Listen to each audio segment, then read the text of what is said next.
Welcome back to the channel, football fans. This is Diary TV and I'm your girl Ogenekaro Asoe. Today we are looking into a story that has Nigerian football buzzing. The Super Eagles' rocky path to the 2026 FIFA World Cup. If you've been following the qualifiers and if you've been following our updates on the channel, you know it has been a roller coaster. Nigeria's hope are hanging by a thread, and a controversy involving South Africa could be the game changer for us, or it could be a missed opportunity. I'm talking about the game against Lesotho where South Africa fielded an ineligible player. But this isn't just about the points, it's also about justice, strategy, and how the Super Eagles are fighting to reclaim their spot on the global stage. Here's the deal. South Africa is currently topping Group C with 13 points, and they've slipped up big time. They fielded an ineligible player, Teboho Mokoena, in their 2-0 win against Lesotho. FIFA rules are clear. 2 yellow cards in separate matches equals a suspension. Mokoena should have sat out, but he played 81 minutes. And if FIFA acts up on this, South Africa could lose those 3 points and Lesotho gets a 3-0 technical win. That shakes up the group standing and gives Nigeria a lifeline. But here's the kicker. As of today, April 4, 2025, FIFA hasn't made a move yet, and Lesotho has opted not to protest officially. So what happened if FIFA drags its feet? That's what we are unpacking today. The steps that Nigerian could take on and off the pitch to turn this mess into a miracle. Stick around as we break it down into strategies, formation, and everything that the Super Eagles need to punch their ticket to 2026.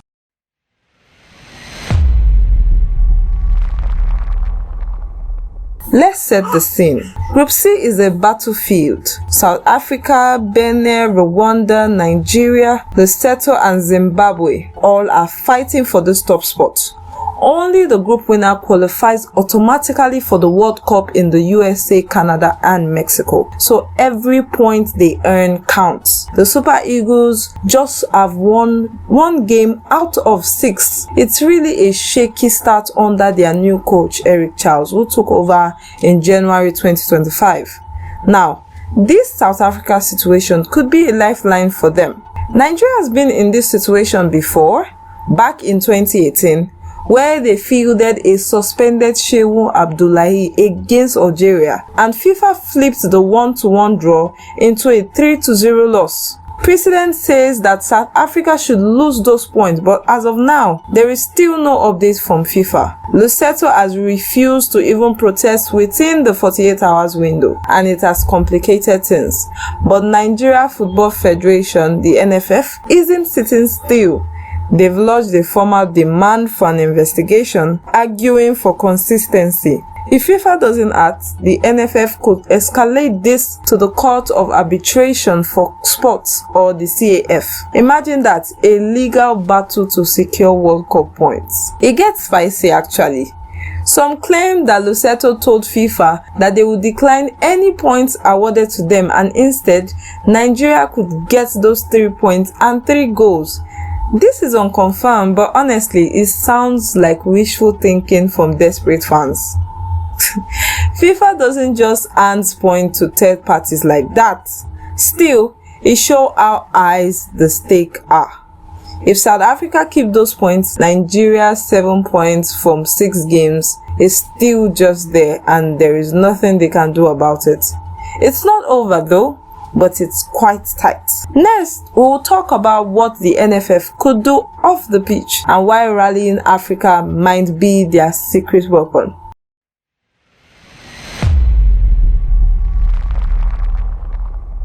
So, FIFA is stalling. What can Nigeria do? Well, you could list out 3 steps that they could take, and I can add some favor to them.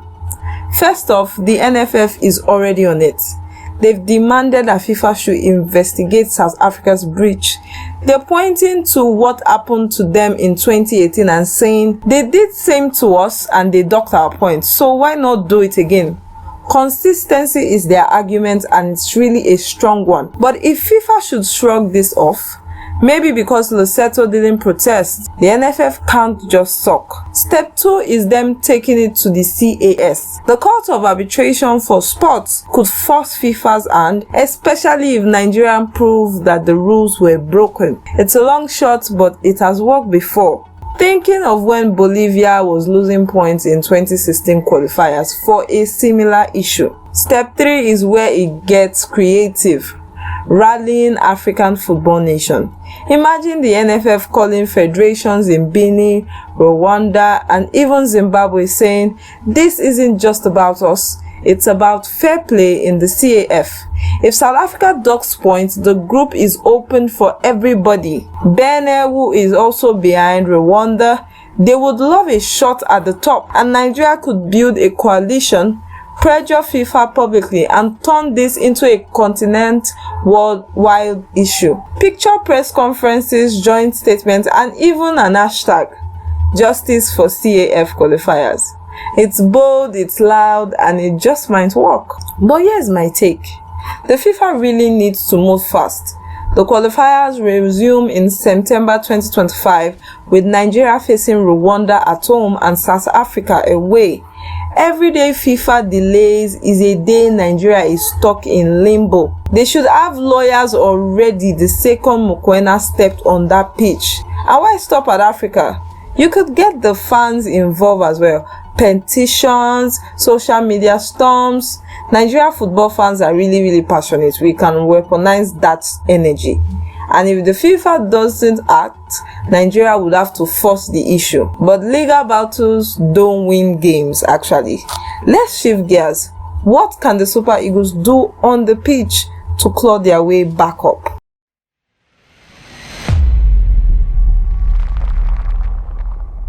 Now let's talk football, the beautiful game. If FIFA doesn't dock South Africa, Nigeria still got 4 matches to make 4 points. It's doable, but it starts with strategy. Eric Chow's first 2 games in March 2025 showed a promise, a 2-0 win over Rwanda and then a 1-1 draw with Zimbabwe. But 1 win in 6 games, this is not the Super Eagles football at all. And here's how they could turn it around, starting with their formation. First off, the 4-3-3. Nigeria got attacking talent like Victor Osimhen, Ademola Lookman, Samuel Chukwueze. A 4-3-3 lets them press high and overwhelm teams like Rwanda and Zimbabwe. Osimhen up top, Lookman and Chukwueze on the wing, with Wilfred Ndidi anchoring midfield alongside Alex Iwobi and Frank Oyinka. The key, full-backs like Ola Aina pushing forward to stretch the defense. Against South Africa away though, this formation might be risky. Bafana Bafana is a team that counters quite fast. So the option 2 here is a 4-2-3-1 formation. Osimhen as a lone striker, Lookman is the number 10 role, wingers cutting in, and Ndidi plus Oyinka sitting deep in the shield for the backline. It is compact, it is flexible, and it suits South's pragmatic style. Defensively, Nigeria has been shaky. Think that 1-1 draw with Lesotho. Calvi Bassi and William Trust Etong needs to tighten up, but the real fix is the midfield control. Ndidi is a beast, but he can't do it alone. Pair him up with someone physical, maybe Joe Aribo. To break up play, against Benin away, I would go 5-3-2. 3 centre backs, wing back, bombing forward, Osimhen and Paul Onuachu as twin strikers. Benin is physical. Match them, then hit them with pace on the break. Tactically, Nigeria has got to stop playing scared. Too often, they've sat back after scoring, like against Zimbabwe where Osimhen's 74th minute goal led to elephantitis, as Podin Abitat put it. Pressure high, keep possession, and finish chances. Osimhen is desperate to qualify after missing 2020. Unleash him. And set pieces, Nigeria is tall. Use it. Corners, free kick, Trust Ekong and Onuachu can dominate. Next, let's talk players and mentality.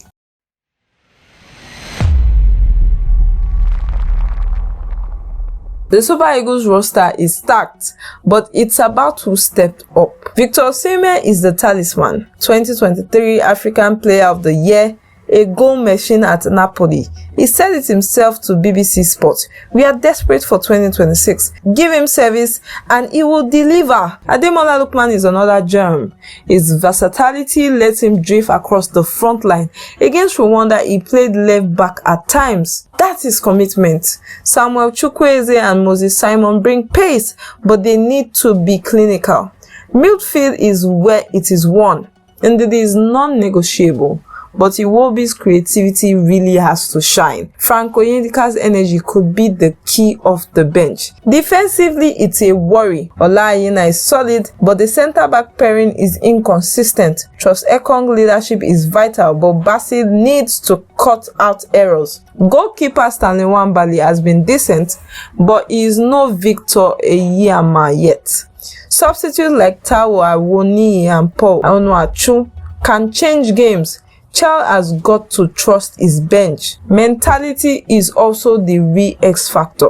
Nigeria is a football giant, but they've played like underdogs. That draw with Zimbabwe at home was so unacceptable. Charles has got to instill belief. No more Ojuju football, as one critic call it. They are not out yet. 4 games, 12 points to play for. Beat Rwanda, stun South Africa, handle Benin and Zimbabwe, and they are in. Fans are behind them, and this is a redemption arc in the making. That's it, folks. Nigeria's fight for 2026 is on. If FIFA doesn't act, NFF got legal and diplomatic cards to play, while the Super Eagles need to win with smart tactics and raw hunger. September is coming fast. Rwanda at home, South Africa away. It's now or never. What do you think? Drop your formation and your strategies in the comments. Let's get this conversation going. Hit that like button, subscribe, ring the bell for more football deep dives. Until next time, keep the faith. The Super Eagles can soar again.